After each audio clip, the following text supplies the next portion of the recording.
بسم اللہ الرحمن الرحیم ایاک نعبد و ایاک نستعین۔ میرے پاکستانیوں، اس وقت میرے گھر کے ارد گرد جو انٹرنیٹ ہے وہ کاٹ دیا گیا ہے، تو میں یہ امید رکھتا ہوں کہ آپ کے پاس یہ جو آج میں آپ سے بات چیت کرنا چاہتا ہوں یہ آپ تک پہنچ جائے۔ مقصد اس کا صرف یہ ہے کہ آج کل میڈیا مکمل طور پہ کنٹرول کر لیا گیا، اور ایک ہی جو ہمارے پاس راستہ ہے سوشل میڈیا، اس کو کنٹرول کرنے کے لیے میرے گھر سارا انٹرنیٹ کاٹ دیا تاکہ میں کسی بھی طرح آپ تک اپنا پیغام نہ پہنچا سکوں۔ تو میں کوشش کروں گا کہ آپ تک میری بات چیت پہنچ جائے۔ دیکھیے، سب سے پہلے میں نے جس طرح کی بربریت، بلکہ میں اس کو کہوں گا یزیدیت، جو آج کل یزید کا آج کل کے یزید جس طرح کی ظلم تحریک انصاف کے لوگوں کے اوپر کیا جا رہا ہے، پتہ نہیں، مجھے لوگ کہتے تھے کہ شاید ضیاء الحق کے زمانے میں پیپلز پارٹی کے لوگوں سے ایسا ظلم ہوا، اور تھوڑے سے لوگوں سے، اتنے لوگوں سے تو کبھی ہوا ہی نہیں ہے ظلم۔ اس وقت 10,000 سے زیادہ ہمارے کارکنوں کو جیلوں میں ڈالا ہوا ہے، اور میں آپ کو یہ بتا دوں کہ اتنی مشکل حالات ہیں آج۔ آپ نے گرمی دیکھی ہے، گرمی کی انتہا ہے آج۔ چھوٹے چھوٹے پنجروں میں ان کو بند کیا ہوا ہے، کھانا ان کو صحیح نہیں مل رہا، پانی وہ ترستے ہیں وہاں، وکیلوں کو ملنے نہیں دیتے، کئی جگہ ہمارے وکیل ہی نہیں وہاں پہنچ سکتے، اور ان کو جس طرح یعنی کہ کوئی غیر ملک دشمن ہے اس طرح رکھا ہوا ہے۔ بلکہ غیر ملک دشمن بھی پرزنرز آف وار کے بھی حقوق ہوتے ہیں، یہاں تو صرف ان کو ایک کہ فائدہ اٹھاتے ہوئے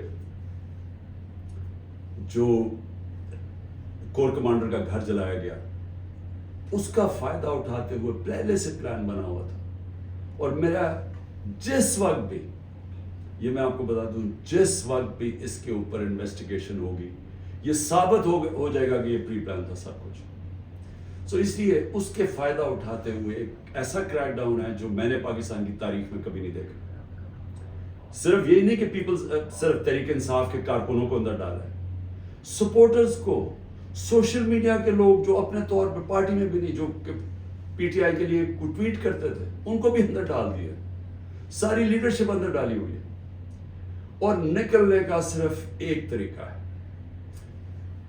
کہ ایک وہ جادو کے لفظ کہہ دو، وہ جس طرح ہوتا تھا نا، کھل جا سم سم، آپ جادو کا لفظ کہہ دیں کہ جی میں تحریک انصاف میں نہیں ہوں، تو آپ رہا ہو سکتے ہیں۔ یعنی یہ مذاق ہو رہا ہے ہمارے ملک کے ساتھ۔ کسی بھی دور کے اندر میں نے یہ نہیں دیکھا کہ صرف اور صرف آپ کے اوپر، اگر آپ نہیں کہتے کہ میں تحریک انصاف میں ہوں، تو آپ کے اوپر ظلم ہوں گے، تشدد ہوگا، آپ کو اس جگہ اس طرح کی گرمی کے اندر آپ کو دڑبوں میں بند کر دیں گے۔ لیکن جب آپ یہ کہیں گے کہ میں تحریک انصاف چھوڑ رہا ہوں، تو سب کچھ ٹھیک ہو جائے گا، آپ کے سارے گناہ معاف ہو جائیں گے۔ اور پھر مجھے جو حیرت ہے آج کہ کوئی ہیومن رائٹس کی آوازیں نہیں نکل رہی۔ وہ جو لوگ شور مچاتے تھے آزادی صحافت کی اور بڑا ظلم کر رہا ہے عمران خان، یعنی اب کدھر گئی ہے آزادی صحافت؟ سارا میڈیا دبایا ہوا ہے، پروپیگنڈا چل رہا ہے، ون سائیڈڈ چیزیں جا رہی ہیں۔ ہمارے لوگ اب جاتے ہوئے ڈرتے ہیں میڈیا کے اوپر، پکڑ کے جیل میں ڈال دیں گے۔ ون سائیڈڈ چیزیں چل رہی ہیں، لوگ اب اتنا خوف اور ہراساں پھیلایا، اور میں نے خود کہا ہوا اپنے لوگوں کو کہ چھپ جاؤ۔ میں خود کہہ رہا ہوں اپنے کارکنوں کو، اپنے آفس بیررز کو، اپنے عہدیداروں کو، کوئی ضرورت نہیں ہے آپ کو سامنے آنے کی، اپنے گھروں میں نہ رہو، چھپ جاؤ، کیونکہ یہ جو اندھیری رات ہے، یہ جو رات میں سب سے زیادہ اندھیرا ہے، یہ زیادہ دیر نہیں چلتا۔ اور اللہ قرآن میں کہتا ہے کہ اس کو جو سب سے زیادہ چیز پسند ہے، مشکل وقت میں صبر کرنا، صبر کریں۔ مجھے پوری طرح احساس ہے کہ آپ کے اوپر کیا گزر رہی ہے، لیکن جو مجھے افسوس ہے کہ ہمارے کوئی بھی ہیومن رائٹس کے جو لوگ ہیں، وہ ڈر ڈر کے کوئی ایک آدھ بیان آ جاتا ہے اور پھر میں صحافیوں کو کہوں گا، میں سمجھتا تھا کہ ہمارے صحافی بڑے پرو ڈیموکریسی ہیں، چلے جی میرے بڑے خلاف ہوں گے لیکن ڈیموکریسی کے لیے تو ساتھ ہے. تو وہی جو تماشا ہے یہ کیسے دیکھ رہے ہیں؟ کیا ان کا کوئی ضمیر نہیں جاگ رہا؟ کیا جب انہوں نے شیرین مزاری سے جو ہوا اور جو اس نے پھر آخر میں جا کے پارٹی چھوڑی، کیا ان کو کوئی دل میں آواز نہیں کوئی آئی کہ یہ اس سے بڑا ظلم کیا ہو سکتا ہے ایک معاشرے پہ؟ کوئی آپ کو یہ لگا نہیں؟ جو عورتوں کی تنظیمیں ہیں، جو عورتوں کے حقوق کے اوپر بات کرتی ہیں، کہ ایک ایسی عورت جو بیوہ، والدہ اس کی بیوہ، بیٹی ایک جو اس کا دھیان رکھ رہی ہے، جو بلڈ پریشر کی مریض، اس سے جو انہوں نے کیا ہے اس گرمی کے اندر، کبھی ایک جیل میں لے کے جائیں، اس کے بعد ادھر سے نکال کے دوسرے جیل میں لے جائیں، ادھر عدالت اس کو ضمانت دے، کوئی اور کیس میں پکڑ کے لے جائیں، گجرات لے گئے اس گرمی کے اندر. تو بلڈ پریشر کی شیرین، ہمیں پتہ ہے اس کی صحت نے یہ اجازت ہی نہیں دینا تھا. میں نے تو شکر کیا کہ اس نے اس ظلم سے اپنے آپ کو بچانے کے لیے اس نے پارٹی سے ریزائن کیا. لیکن کس کو نقصان ہوا؟ پاکستان کی پولیٹکس کو نقصان ہوا.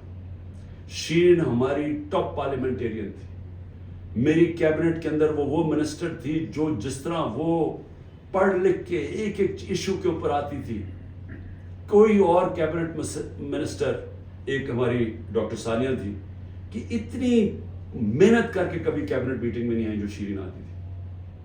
اس کے علاوہ سارے اس کے دشمن بھی جانتے ہیں کہ وہ ایک محب وطن پاکستانی، وہ کبھی بھی اینٹی پاکستان کا نہیں سوچ سکتی تھی. شیرین مزاری جان دے دے لیکن وہ ایک پاکستان کے ہر کاز کے لیے کھڑی ہوتی تھی. جو لوگ اس کو الٹرا نیشنلسٹ کہتے تھے، کئی دفعہ وہ کئی ناراض ہو جاتے تھے کہ وہ بڑی سخت باتیں کرتی تھی، لیکن وہ نظریاتی عورت تھی.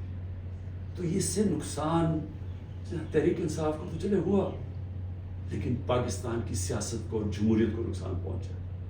اور عورتوں کو، بڑی کم عورتوں کے اندر اس طرح کی صلاحیت ہے پاکستانی پولیٹکس میں جو شیرین میں تھی. لیکن اس کے علاوہ مجھے آج پیغام آیا ہے کہ جی میں اب اور برداشت نہیں کر سکتا. انہوں نے میرے گھر پہ لوگ بھیجے، گھر کے اندر گھس گئے لوگ، انہوں نے آ کے رات کو بیوی، میرا 13 سال کا بچہ وہاں اندر گھس گئے، میری بزنسز کے اوپر، میرے رشتہ داروں کے اوپر پریشر ڈال دیا. لیکن کہتا آخر میں انہوں نے کہا میں تمہارے 13 سال کے بیٹے کو اٹھا کے لے جائیں گا. تو میں جی اور پریشر برداشت نہیں کر سکتا، وہ بھی چھوڑ گیا. تو یہ اس وقت کا حالات ہے کہ کسی نہ کسی طرح پی ٹی آئی کو چھوڑیں گے، سب کچھ گناہ معاف ہو جائیں. میں اس وقت مجھے حیرت ہو رہی ہے، اور مجھے کئی لوگوں کے اوپر خود پتا کہ ان کے اوپر کتنا پریشر تھا، کیونکہ مجھے بتاتے رہے کہ یہ کر رہے ہیں، اب یہ وہ کر رہے ہیں، میری بزنس بند کر دیے. وہ کاڑا کے اندر اس کے کسی کا گھر بن رہا تھا وہ گرا دیا، بلڈوز کر دیا. کسی کی دکانیں تھی وہ گرا دی جا کے. تو میں پھر سے، کیا یہ ہمارے وہ لوگ جو کہ بڑے جمہوریت کے سپاہی تھے اور وہ ہیومن رائٹس آرگنائزیشنز، کیا ان کو یہ نظر نہیں آ رہا کہ یہ نہیں ہے کہ یہ صرف تحریک انصاف کو نقصان پہنچ رہا ہے، یہ ہماری جمہوریت ختم کی جا رہی ہے. یہ وہ دور آ رہا ہے کہ اس کے اندر جمہوریت ختم ہو جائے گی، کیونکہ اس میں صرف یہی نہیں ہو رہا. ایک جو بنیادی چیز ہوتی ہے جمہوریت میں، فنڈامنٹل رائٹس، بنیادی حقوق کی حفاظت کی جاتی ہے جمہوریت میں. مغرب کے اندر، یورپ میں، انگلینڈ میں لوگ کیوں جاتے ہیں؟ اپنے ٹیکس دیں، قانون نہ توڑیں، آزاد ہوتے ہیں. کوئی ان کے بنیادی حقوق کے خلاف نہیں جا سکتا، وہ عدالت ان کی حفاظت کرتی ہے. تو بنیادی حقوق ہی ختم ہو گئے، فنڈامنٹل رائٹس کا معنی ختم ہو گیا یہاں. یعنی جو میڈیا سے انہوں نے کیا، عمران ریاض سے کیا کیا؟ عمران ریاض سب سے زیادہ اس کی یوٹیوب کے اوپر ویورشپ تھی. اس کو ابھی تک عدالتوں نے بار بار کہا کہ ہمارے سامنے اس کو پیش کرو. کیوں نہیں پیش کر رہے؟ مجھے خوف ہے کہ اس کے اوپر تشدد اتنا کیا ہوگا کہ وہ عدالت میں لاتے ہوئے سے ڈر رہے ہیں. یہ ارشد شریف کے بعد یہ دوسرا ہے کہ ارشد شریف سے جو انہوں نے کیا ہے. تو کدھر ہے ہماری صحافی کمیونٹی؟ کیونکہ چلے ٹھیک ہے، آج تو چلے ہمارے پر برا وقت ہے، یہ تو آپ کے اوپر بھی آئے گا. اگر ایک دفعہ فنڈامنٹل رائٹس ختم ہو جاتے ہیں ایک معاشرے میں، تو معاشرے میں تو جنگل کا قانون ہے. آپ نے طاقتور کی بات نہ مانی، آپ سے بھی یہ ہوگا. آپ نے طاقتور کی غلامی کر لی، سب کچھ ٹھیک ہو جائے گا، آپ کو معاف بھی کر دیا جائے گا، بلکہ آپ غلط کام بھی کریں تو آپ کو معاف کر دیا جائے گا. آپ مجرم ہو قوم کے، آپ منی لانڈرر ہو، آپ کے لنڈن میں اربوں روپے کی پراپرٹیز ہو جو آپ بتا ہی نہیں سکتے کہ کدھر سے ہے، آپ کو معاف کر دیا جائے گا کیونکہ آپ طاقتور کے ساتھ کھڑے ہیں. لیکن کمزور کو بچانے والا کوئی نہیں ہوگا، کیونکہ جب فنڈامنٹل رائٹس ختم ہوتے ہیں جو ہو گئے ہیں پاکستان میں. اور مجھے یہ ابھی تک بتائیں، 25 لوگ شہید ہوئے، 69 لوگوں کو گولیاں ماری گئی. کون سی جمہوریت ہے جدھر اس کے اوپر انویسٹیگیشن نہیں ہوتی؟ کیوں نہیں اب تک انویسٹیگیشن ہوئی ان لوگوں کے اوپر؟ وہ کون لوگ تھے؟ وہ پاکستانی تھے، ان کے حقوق ہیں، ان کے ماں باپ ہیں، کئیوں کے بیچارے بچے تھے جو وہ ایک روزی کمانے والا تھا، ان کو سیدھی گولیاں ماری گئی. کوئی انویسٹیگیشن ہوگی؟ کیونکہ اگر آپ یہ انویسٹیگیشن آج نہیں کریں گے، یہ آگے ہوگا. ہو سکتا ہے کہ آگے آپ ان گولیوں کو نشانہ بن جائیں. کیونکہ جب آپ یہ ہونے دیں گے ایک معاشرے کے اندر کہ پرامن احتجاج کے اوپر گولیاں چلا دیں اور بہانہ ماریں وہ کور کمانڈر کے گھر کا، اور اس سے سارا کچھ ہی اجازت مل جائے، لائسنس ٹو کل مل جائے، جو مرضی آپ کریں، تو یہ آپ کی بھی باری آ جائے گی. اس لیے آج ہمیں فوری طور پہ انویسٹیگیشن کرنی چاہیے ان لوگوں کی جو صرف یہی نہیں کہ جو 25 لوگ شہید ہوئے ہیں سیدھی گولیوں سے، وہ لوگ جو کہ ہاسپٹل میں پڑے ہوئے ہیں. 2 کی مجھے پتا چلا ہے، کیونکہ ہمیں پتہ ہی نہیں اب چلتا کچھ، کیونکہ سارے کارکن یا چھپ گئے ہیں یا جیلوں میں ڈال دیے ہیں. تو آہستہ آہستہ خبریں آتی ہیں کہ 2 کارکنوں کی ٹانگیں کٹ گئی ہیں، کیونکہ گولیاں ماری ان کی ٹانگوں کے اوپر، ان کی ٹانگیں کٹ گئی ہیں، تو ان کی زندگیاں گئی. تو کون پوچھے گا ان کو؟ اور یا پھر آپ یہ فیصلہ کریں گے کہ اس ملک کے اندر پرامن احتجاج کی اب سے اجازت نہیں ہے. آپ یہ کہہ دیں گے کہ آپ نے جو مائٹ از رائٹ، جو جنگل کا قانون ہے، جو طاقتور فیصلہ کرے گا آپ کو اس کے سامنے سجدے کرنے پڑیں گے. یعنی طاقت کی غلامی قبول کرنے کے لیے جو تیار ہے پھر وہی بچے گا اس ملک میں. اور میں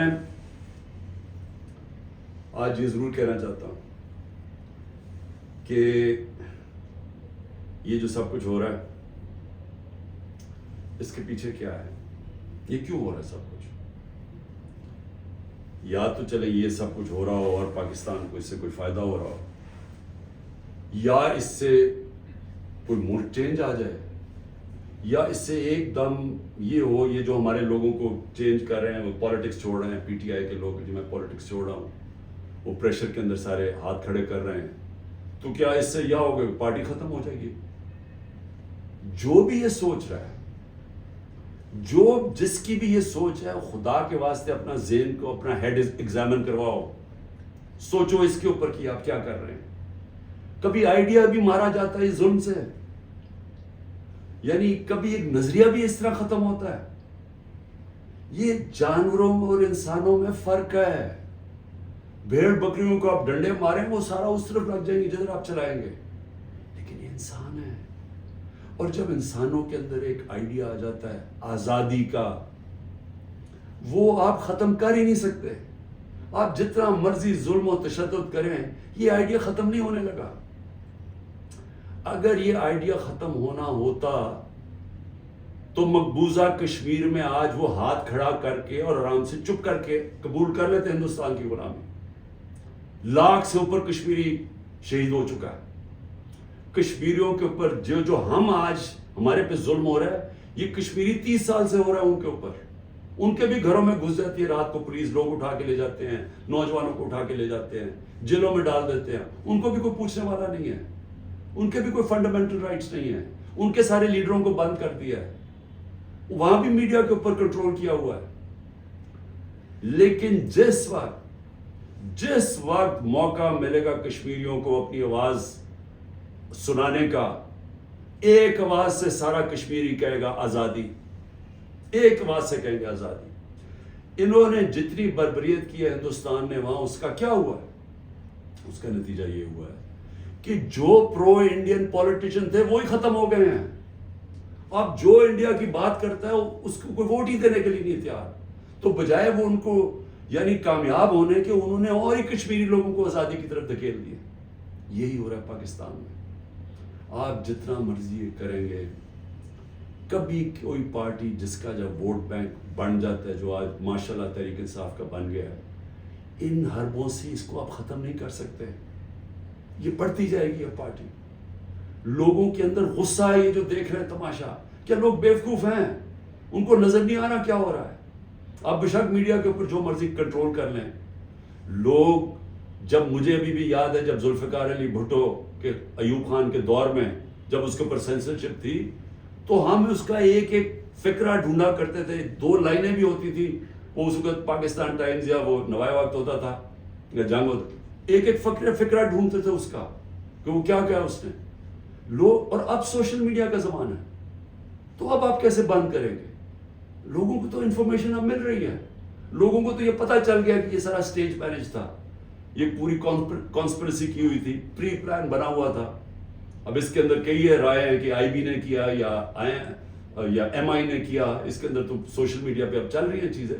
لیکن یہ پتہ ہے کہ یہ پری پلان تھا کہ انہوں نے اس کا پورا فائدہ اٹھانا تھا تحریک انصاف کو ختم کرنے کے لیے.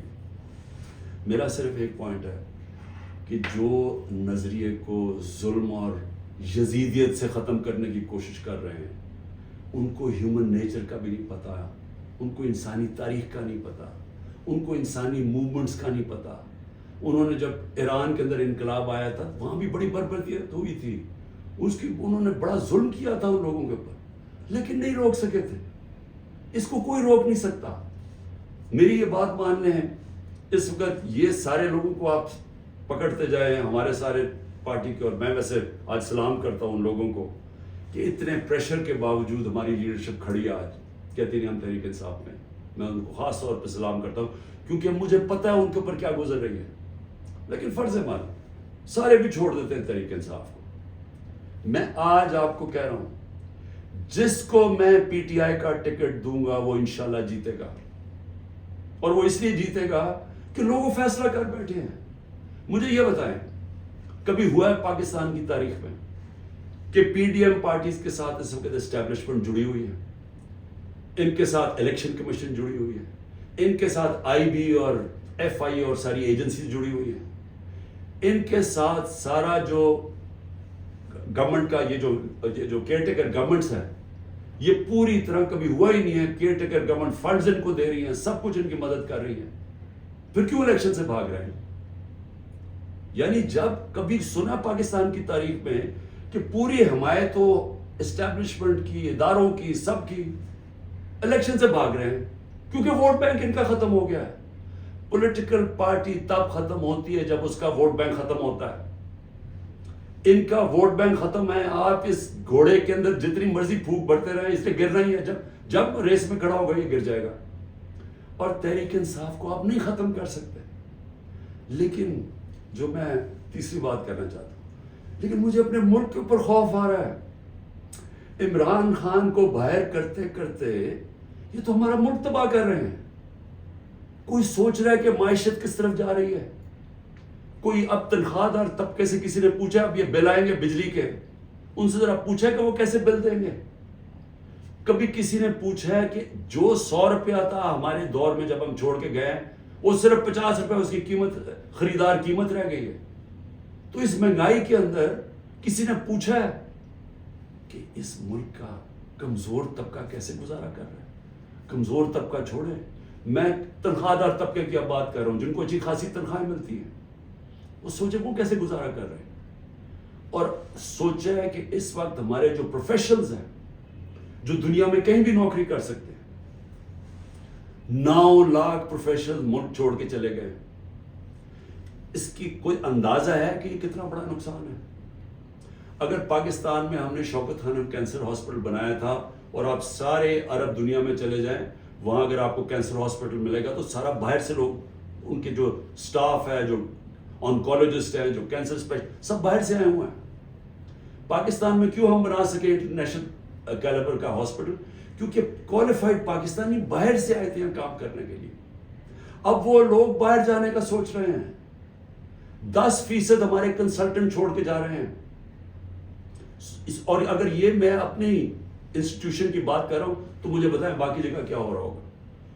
جب اس ملک کے پروفیشنلز پڑھے لکھے لوگ چھوڑ کے ملک جا رہے ہیں, سوچیں یہ ملک کدھر جا رہا ہے. اور دوسرا, ڈالر جا رہے ہیں ملک سے باہر, سب ڈالر باہر بھیج رہے ہیں. اس وقت کوئی سرمایہ کاری نہیں ہو رہی, لوگ ڈالر خرید رہے ہیں. 300 سے زیادہ تو روپیہ ڈالر ہو گیا پاکستان میں. کیا اس کا اندازہ ہے کہ اب ملک کے اوپر کیا ہونے والا ہے؟ نہ کوئی انویسٹمنٹ آ رہی ہے, کوئی سرمایہ کاری نہیں آ رہی, نہ پاکستان کے اندر کوئی سرمایہ کاری کرنا چاہتا ہے نہ باہر. وہ ڈالر پکڑ کے بیٹھ گئے. نہ باہر سے کوئی کمرشل بینک پیسے دینے کے لیے تیار ہے, نہ باہر سے کوئی انویسٹر آنے کے لیے تیار ہے. اور سارے جو پاکستان کے ہم ریکارڈ انڈیکیٹرز چھوڑ کے گئے تھے, ریکارڈ پہ ایکسپورٹس تھی, آج ایکسپورٹس گر رہی ہیں. ریکارڈ پہ ریمیٹنسز تھیں, وہ آج ریمیٹنسز گر رہی ہیں. ریکارڈ ٹیکس کلیکشن تھی, آج ٹیکس کلیکشن گر رہی ہے. آئی ٹی 75% ہماری ایکسپورٹس بڑھی تھی. فیوچر ٹیکنالوجی کا ہے, وہ آج نیچے چلی گئی ہے. آج جو ہمارا جو کسان ہے, ذرا اسے پوچھے تو صحیح کہ اس کے کیسا گزارا ہو رہا ہے, کتنا پیسہ تب بن رہا تھا, آج وہ کتنا پیسہ بنا رہا ہے. کیونکہ مہنگائی اتنی ہو گئی ہے کہ اس کے پاس اب ہاتھ میں اتنا پیسہ ہی نہیں ہے. جتنا کسان کے پاس پیسہ آئے گا وہ زمین پہ لگائے گا. کبھی پوچھا ہے کہ جو پروڈکشن سینٹر ہیں جس سے دولت بنتی ہے, جس کی وجہ سے آپ نے قرضے واپس کرنے ہیں, جو ہے انڈسٹری بند ہو رہی ہے. آج بے روزگاری پھیل رہی ہے. ریکارڈ انڈسٹریل پروڈکشن تھی ہماری, 10.4% لارج اسکیل مینوفیکچرنگ تھی ہمارے آخری مہینے میں, آج وہ گر رہی ہے. آج جو سب سے خوفناک چیز ہے کہ جب آپ کے باہر سے ڈالر کم آ رہے ہیں, جب آپ کے ڈالر کم آنے شروع ہو گئے ریمیٹنسز اور ایکسپورٹس کے, اس کا اب کیا ہوگا؟ قرضے بڑھتے جا رہے ہیں, ڈالرز کم ہوتے جا رہے ہیں. آج جتنا پاکستان اپنا ٹیکس میں پیسہ اکٹھا کرتا ہے, یہ سن لیں پاکستانیوں, جتنا ہم ٹیکس میں پیسہ اکٹھا کرتے ہیں سارا قرضوں کے اوپر سود پہ چلا جاتا ہے. ملک پھر قرضوں پہ چل رہا ہے. ریکارڈ قرضہ لے رہے ہیں ہم, سود ادھر پہنچ گیا ہے قرضوں کے اوپر کہ سارا ہی ہمارا ٹیکس کا پیسہ اب سود میں چلا جائے گا. تو میں یہ سوچنے کی کوشش کر رہا ہوں کہ کیا یہ جو لوگ یہ فیصلے کر رہے ہیں کہ عمران خان کو باہر رکھو, کیا ان کو نہیں نظر آ رہا کہ پاکستان ڈوب رہا ہے؟ کیا ان کو نہیں نظر آ رہا کہ ان کے پاس روڈ میپ بھی کوئی نہیں ہے؟ میں آج میں کمیٹی بنانے کے لیے تیار ہوں, ایک مذاکراتی کمیٹی. کسی سے بھی, وہ جو بھی اس وقت طاقتور لوگ ہیں, میں ان سے جا کے وہ بات کریں, وہ 2 چیزیں کر لیں. کیونکہ اور تو ابھی مجھے تو سمجھ نہیں آ رہی. ہم نے بڑی کوشش کی بات کرنے کی, جو یہ پہلے لوگ تھے وہ عجیب باتیں کرتے تھے کہ جی ہم تو اکتوبر میں الیکشن کروائیں گے. کیوں جی اکتوبر میں الیکشن کروائیں گے؟ بولے نا, وہ اس لیے کروائیں گے کہ یہ انہوں نے کرنا تھا ہمارے ساتھ, جب کرش ہو جائے گی تحریک انصاف تو تب الیکشن کروائیں گے, اور ان کے پاس کوئی جواب ہی نہیں تھا. میں یہ کمیٹی بناتا ہوں, میں 2 چیزیں کہتا ہوں, 2 چیزیں کرتا ہوں. اگر اس کمیٹی کو یہ بیٹھ کے کہہ دیں کہ جی عمران خان کے بغیر پاکستان بہتر ہو جائے گا اور آپ کے پاس کوئی سلوشن ہے, میں پھر سے کہتا ہوں کہ اس ملک کی خاطر میں چھوڑ دیتا ہوں, میں پیچھے ہٹ جاتا ہوں. اگر آپ یہ کمیٹی کو سمجھا دیں کہ میرے بغیر ملک بہتر چلے گا, چلے میں ملک کی خاطر یہ بھی چھوڑنے کے لیے تیار ہوں. یا دوسری چیز, یا اس کمیٹی کو یہ کہہ دیں کہ اکتوبر میں الیکشن کروانے سے پاکستان کو کیا فائدہ ہے. یہ تو ہمیں سمجھ آ رہی ہے کہ اکتوبر تک تحریک انصاف کو ان کا خیال ہے کرش کر دیں گے, لیکن پاکستان کو کیا فائدہ ہے؟ ہم کیوں اکتوبر تک انتظار کر رہے ہیں جب ملک نیچے جا رہا ہے؟ یا یہ 2 چیزیں کنونس کر دیں, میں اس کی کمیٹی بناؤں گا, میں انشاءاللہ کل اناؤنس کر دوں گا. لیکن میں آج آخر میں 2 چیزوں پہ ختم کرتا ہوں. ایک تو آخر میں تو میں القادر کے اوپر بات کرنا چاہتا ہوں, جو 4 گھنٹے میں 4.5 گھنٹے مجھے نیب میں بٹھایا کر انہوں نے, اس کے اوپر بات کرنا چاہتا ہوں. لیکن اس سے پہلے میں اپنے سپریم کورٹ کے ججز سے آج اپنی قوم کی طرف سے اپیل کرتا ہوں. دیکھیں, آپ اس وقت ہماری آخری امید ہے. پاکستان میں اب رول آف لا ختم ہو چکا ہے، آئین اس ملک کے اندر تقریباً ختم ہو چکا ہے۔ جب 14 میں میرا یہ رائٹ تھا، میں نے اسمبلیز اپنے آئین کے مطابق ڈیزالو کی تھی، 2 اپنی اسمبلیز میں نے اپنے آئین کے مطابق ڈیزالو کی تھی کہ 90 دن میں الیکشن ہوگا۔ کدھر گیا الیکشن؟ 14 مئی کی انہوں نے ڈیٹ دی چیف جسٹس صاحب نے اور سپریم کورٹ نے، 14 مئی گزر گئی، کسی کو کچھ فرق ہی نہیں پڑا۔ تو اس کا مطلب تو آئین جب آپ کا کیا ہے تو رہ گیا جنگل کا قانون۔ اب تو اس میں مطلب کہ جو طاقتور وہ فیصلہ کرے گا کون سا آئین کی شکل پہ چلنا ہے، اس میں نظریہ ضرورت تو شروع ہو گیا پاکستان میں۔ میں اپنے سپریم کورٹ کے ججز کا، مجھے پتہ ہے آپ کے اندر اختلافات ہیں، دیکھیں ملک کے لیے بہت ضروری ہے، آپ نے اگر اس ملک کی جمہوریت کو نہ بچایا اور آخری امید اب آپ رہ گئے، یہ تاریخ آپ کو معاف نہیں کرے گی، کیونکہ جا رہا ہے جس طرح پاکستان جا رہا ہے، یہ ساری ہماری ڈیموکریسی کو ڈسمینٹل کیا جا رہا ہے، سارے جو جمہوریت کے ادارے ہیں وہ ایک ایک کر کے تباہ کیے جا رہے ہیں۔ یا جمہوریت نہیں ہے اب، ہم تو میں بیٹھا ہوتا ہوں ہر روز کس دن آ کے مجھے پکڑ لیں گے، ایک دم انٹرنیٹ بند کر دی پکڑ کے، یعنی کون سی جمہوریت میں ہوتا ہے؟ سارے لوگوں کو جیلوں میں ڈال دے، مجھے یہ نہیں پتا میں اب کسے کانٹیکٹ کسے کروں، میرے سے کانٹیکٹ ہی کوئی نہیں ہو رہا، نہ مجھے لیڈرشپ ملتی ہے نہ کوئی ملتا ہے۔ جو میں زوم پہ میٹنگ کرتا تھا انہوں نے وہ انٹرنیٹ بند کر زوم ہی ختم کر دیے۔ تو میں تو تیار بیٹھا ہوں کہ جو بھی کرنے کے لیے آئیں گے، جب بھی پکڑیں گے، میں تو خیر تیار بیٹھا ہوں، ہر روز تیار ہوتا ہوں۔ لیکن میں آپ سے سپریم کورٹ کے ججز صاحبان، دیکھیں قوم آپ کی طرف دیکھ رہی ہے اور یہ آپ کی یونٹی اس قوم کے لیے بہت ضروری ہے۔ آپ کے اوپر اب ہے کہ اس ملک کی جمہوریت کے لیے سٹینڈ لیں، آپ کے لیے ضروری ہے کہ اس ملک کو آپ بچائیں کہ یہ ٹوٹل جنگل کا قانون، بنانا ریپبلک بن رہا ہے ہمارا ملک، یہاں کسی شہری کو اس وقت جو آج آواز اٹھاتا ہے، کچھ تنقید کرتا ہے، اس کو یا اٹھا کے لے جاتے ہیں یا اس کو مارے پڑتی ہیں یا ان کی بزنسز بند کر دیتے ہیں۔ یعنی یہ تو ایسے لگ رہا ہے کہ ہم وہ ہٹلر کے گسٹاپو کے دنوں میں بیٹھے ہوئے ہیں، یعنی ہمارے لیے تو وہ دن آ گئے۔ تو معزز سپریم کورٹ کے ججز صاحبان، یہ آپ کے اوپر بہت بڑی ذمہ داری ہے، اور اللہ ان لوگوں کو، جن لوگوں کو ذمہ داری دیتا ہے، ان کے اوپر امتحان بھی بڑا ڈالتا ہے۔ یہ آپ کے اوپر ہے، ہماری جو رئیس جمہوریت ہے اس کو بچانا، کیونکہ ہمیں اور اس اب کوئی امید ہی نظر آ رہی۔ آخر میں القادر کے اوپر دیکھیے چیزیں، اب آپ نے ایسے سمجھ رہے ہیں کہ یہ ساری جو ایک کیبنٹ کے اندر فیصلہ ہوا تھا 3 دسمبر 2019 میں، اب آپ نے ایسے دیکھنا کہ آپ میرے کیبنٹ ممبر ہیں اور آپ نے کیا فیصلہ کرنا ہے، یا میں نے اب سارا میرا جو کیس بنا ہوا ہے وہ یہ کہہ رہے ہیں کہ یہ عمران خان آپ نے فیصلہ غلط کیا، آپ نے یہ فیصلہ اس لیے کیا کہ وہ القادر ٹرسٹ جو 1 سال پہلے بننا شروع ہو گیا تھا، آپ نے فیصلہ کیا اور اس کی گراؤنڈ بریکنگ ہو گئی تھی اس سے 7 مہینے پہلے، لیکن یہ کہہ رہے ہیں کہ وہ القادر ٹرسٹ میں کیونکہ آپ کو فائنینشلی فائدہ ہوا جو کہ نہیں ہوا، اس لیے آپ نے یہ غلط فیصلہ کیا۔ اب یہ فیصلہ کیا تھا ذرا آپ نے سمجھنا کہ آپ میرے کیبنٹ ممبر ہیں، کیبنٹ کے سامنے یہ چیز رکھی گئی کہ جی ہمارے ایک ملک ریاض کے اور این سی اے ہوتا ہے نیشنل کرائمز، ان کی نیشنل کرائم ہوتی ہے ایجنسی، وہ این سی اے نے ملک ریاض کے پیسے فریز کر دیے 190 ملین پاؤنڈ انگلینڈ کے اندر، اور ورڈ یہ سنا انہوں نے کہا یہ سسپیشس ٹرانزیکشن ہے، انہوں نے منی لانڈرنگ نہیں کہا، انہوں نے کہا کہ ہمیں شک ہے کہ یہ پیسہ یہ وائٹ پیسہ نہیں ہے، بلیک کا پیسہ، انہوں نے پیسے فریز کر دیے۔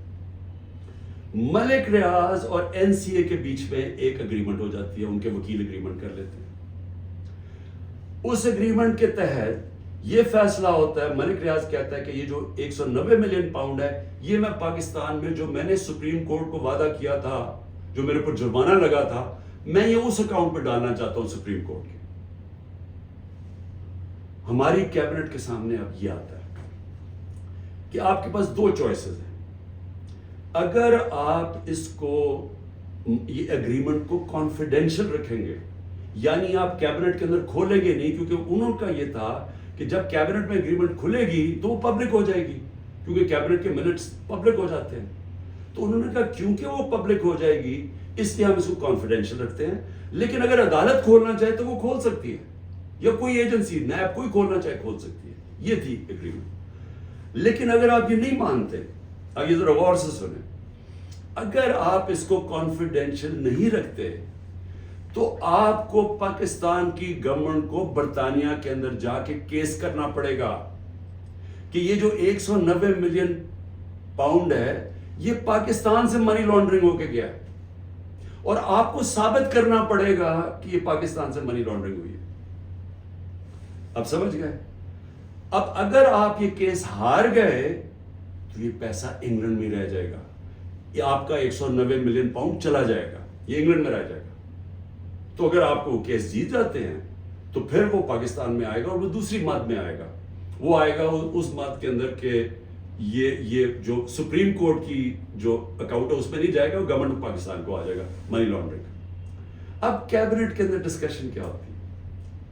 ہمیں بتایا جاتا ہے کہ $100 ملین پاکستان لٹیگیشن میں، یعنی ہم وکیلوں کو دے بیٹھے ہیں اور پیسہ ڈوب چکا ہے $100 ملین، اور کچھ نہیں ہمیں ملا واپس. ہمیں لیگل ایکشن سے آج تک ایک آنا نہیں ملا، اور انہوں نے کہا یہ 5-6 سال لٹیگیشن چلے گی، اور کوئی گارنٹی نہیں ہے کہ آپ ثابت کر سکیں گے کہ جی منی لانڈرنگ کا پیسہ ہے آپ یہ، اور اگر آپ نے ثابت نہ کیا تو یہ پیسہ انگلینڈ چلا گیا. اب یہ تھا کیبنٹ نے کیا فیصلہ کیا، آپ کیا فیصلہ کریں گے کہ کیا مجھے 190 ملین پاؤنڈ مل رہے ہیں وہ پاکستان آ جائے اسی وقت؟ ہمیں بڑی ڈالرز کی ضرورت تھی، ہمیں ہمیشہ ہوتی ہے، آج بھی ہمیں ڈالرز کی ضرورت ہے، اور کبھی اتنا پیسہ پاکستان نہیں آیا. کیا ہم اس پیسے کو فوری طور پہ لے آئیں اور اسٹیٹمنٹ میں کر دیں، یا پھر ہم قانونی کارروائی میں پڑیں جو کہ 5-6 سال چلے گی اور پتہ نہیں پیسہ آئے گا نہیں؟ مجھے ایک آدمی بتا دیں کہ جو اس سے اختلاف کرے گا کہ وہ پیسہ پاکستان لے آؤ. میں پوچھنا چاہتا ہوں کہ کون سا احمق ہوگا جو پتا ہوگا کہ آپ نے کیس بھی نہیں، یعنی کون سا یہ جوا کھیلے گا اور 5-6 سال انتظار کرو، ہو سکتا ہے پیسہ ہی نہ آئے. تو ساری کیبنٹ نے فیصلہ کیا کہ جناب ٹھیک ہے، کانفیڈینشیل اگریمنٹ ہم مان لیتے ہیں، پیسہ پاکستان آ جائے. پیسہ پاکستان آ گیا، اسٹیٹ بینک کے اندر ڈپازٹ ہو گیا، سپریم کورٹ کے اندر وہ پیسہ ڈپازٹ ہو گیا 190 ملین پاؤنڈ. اب اگلی بات، اب نیب مجھے کہہ رہی ہے کہ آپ نے یہ اس لیے بدنیتی سے کیا کیونکہ آپ نے ملک ریاض نے آپ کے لیے القادر ٹرسٹ جو ہے وہ اس نے جو سارا اس کا اسپانسر وہ تھا، تو آپ نے اس کو فائدہ پہنچانے کے لیے کر دیا. بھائی سوال بڑا سمپل ہے، آج آپ کے پاس 190 ملین پاؤنڈ پڑا ہوا ہے سپریم کورٹ میں، نیب آج کہے کہ یہ غلط مات میں پیسہ آ گیا ہے، آپ جا کے انگلینڈ کے اندر کیس کریں اور ثابت کر دیں کہ منی لانڈرنگ کا پیسہ اور وہ ادھر سے ادھر چلا جائے گا. یعنی آپ کو کون روک رہا ہے اس چیز میں؟ کیونکہ آپ نے صرف ثابت کرنا ہے کہ منی لانڈرنگ کا پیسہ، جا کے کیس کر کے کر دیں، پیسہ تو پاکستان آ گیا. تو کون چیز کیا آپ کو روک رہی ہے؟ اگر آپ یہ سمجھتے ہیں کہ غلط مات میں چلا گیا تو آپ کے پاس تو اپرچونٹی ہے، نیب تو کیس کر سکتا ہے، کیوں نہیں کیا ابھی تک کیس؟ صرف مجھے ذلیل کرنے کے لیے، اور یہ کہہ رہے ہیں کہ مجھے ذاتی طور پہ فائدہ ہوا. اب القادر کیا ہے؟ میں نے یہ فیصلہ کیا تھا کہ جب بھی مجھے اللہ نے موقع دیا، 2 چیزیں میں نے کی. رحمت للعالمین اتھارٹی سیٹ اپ کی کہ میں اپنے بچوں کو سیرت نبی اسکولوں سے شروع کریں، ریسرچ کروائیں، ہمارا کیریکٹر بلڈنگ شروع ہو. ہماری اخلاقیات بالکل ختم ہو چکی ہے، اس کو ہم اٹھائیں اپنے نبی کی سیرت کے ذریعے. اور دوسرا میں نے یہ یونیورسٹی رحمت اللہ عالمین اتھارٹی، اور یہ دوسرا یونیورسٹی کا سوچا، القادر یونیورسٹی، جس میں ہم نے کوشش یہ کی کہ سیرت نبی کے اوپر ہم ریسرچ کریں. انٹرنیشنل اسکالرس کو میں نے انگیج کیا، اور پھر ٹیکنالوجی بھی پڑھائی جائے بچوں کو. یہ اس کا مطلب تھا کہ ماڈرن ٹیکنالوجیز بھی پڑھائیں، آرٹیفیشل انٹیلیجنس ایسی، اور ساتھ ساتھ اپنی لیڈرشپ ڈیولپ کریں سیرت نبی کے اوپر، ان کے کیریکٹر کے اوپر، اور لوگوں تیار کریں. میری جو بیوی بشرا بیگم، ان کے اوپر وارنٹ نکال دیے گئے. کس چیز کے؟ کہ وہ ایک ٹرسٹی ہے، ان کو میں نے ٹرسٹی رکھا. کیوں ٹرسٹی رکھا؟ کیونکہ سیرت نبی میں ان کو انٹرسٹ ہے, انہوں نے بڑی پڑھا ہوا ہے اس چیز کے اوپر, انہوں نے پڑھا, یعنی وہ ان کا شوق ہے کہ یہ سیرت نبی پھیلائی جائے, تو اس کو ٹرسٹی رکھ دیا. ٹرسٹی کو لکھا ہوا ڈیڈ میں نہ ایک آنا مل سکتا ہے, نہ ان کی تنخواہ ہے, نہ کوئی پیسہ مل سکتا ہے, نہ ان کا پراپرٹی میں کچھ ہے, ان کا کوئی تعلق نہیں ہوتا. ٹرسٹی کا صرف کام ہوتا ہے کہ جس وجہ سے ٹرسٹ بنا تھا, مثلا شوکت خانم ہے, تو شوکت خانم اگر غریبوں کا 75% مفت علاج ہونا تھا کینسر کا, تو یہ نہ ہو کہ وہ 50% کر دے. یعنی اس لیے ہوتا ہے ٹرسٹ, جو پالیسیز ہوتی ہیں وہ. باقی پروفیشنل چلایا جاتا ہے, چاہے وہ القادر ہو, چاہے نمل یونیورسٹی, چاہے شوکت خانم. نہ مجھے 1 روپے کا فائدہ آج تک شوکت خانم سے ہوا ہے, نہ نمل یونیورسٹی سے ہوا, اور نہ القادر سے ہوا. کیونکہ القادر ایک پروفیشنل اب وہ چل رہا ہے, وہاں سارے بچوں کو مفت تعلیم مل رہی ہے, جو بھی القادر میں پڑھ رہے ہیں سب کو مفت مل رہی ہے.